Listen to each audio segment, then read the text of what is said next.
সকাল সন্ধ্যায় আল্লাহ তাআলার পবিত্রতা বর্ণনা করো। আল্লাহ তাআলার পবিত্রতা বর্ণনা করা সবচেয়ে সহজ এবং জামে মানে যে দোয়াটা সন্নিবেশিত হয়েছে হাদিসের মধ্যে, এটা হলো সুবহানাল্লাহ। জোরে বলুন সুবহানাল্লাহ।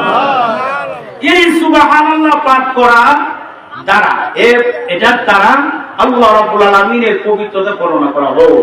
এখানে আমি যদি পড়ি তাহলে আমি এই কথা সাক্ষ্য দিতেছি যে আমার আল্লাহ, আপনি যদি পড়েন তাহলে আপনি সাক্ষী দিতেছেন যে আপনার আল্লাহ আমার আল্লাহ সর্বপ্রকারের কমতি থেকে, সর্বপ্রকারের আইব থেকে, সর্বপ্রকারের দুর্বলতা থেকে, সর্বপ্রকারের দোষ আর ত্রুটি থেকে পবিত্র। সুবহানাল্লাহ।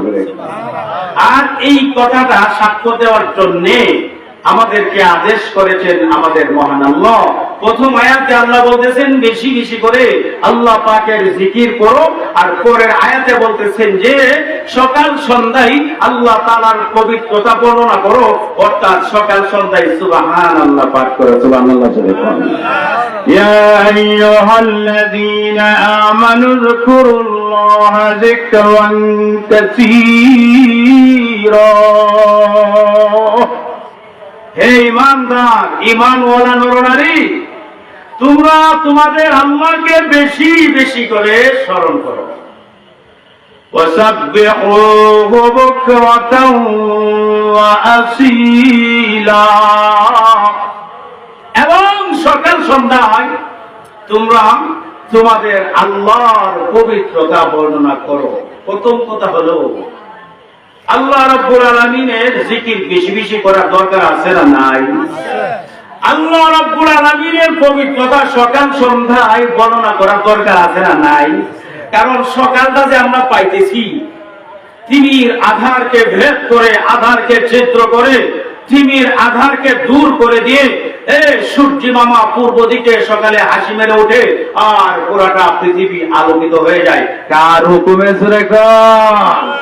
আবার যখন সন্ধ্যা বেলায়, সাঁঝের বেলায় পশ্চিম দিগন্তে সূর্য মামা হারিয়ে যায়, সূর্যটা যখন অস্ত যায়, সূর্যটা যখন ডুবে যায়, তখন আবার আস্তে আস্তে করে পুরাটা এলাকাকে, পুরাটা পৃথিবীকে অন্ধকার আস্তে আস্তে করে গ্রাস করে নেই। কার হুকুমে সুরে কোন?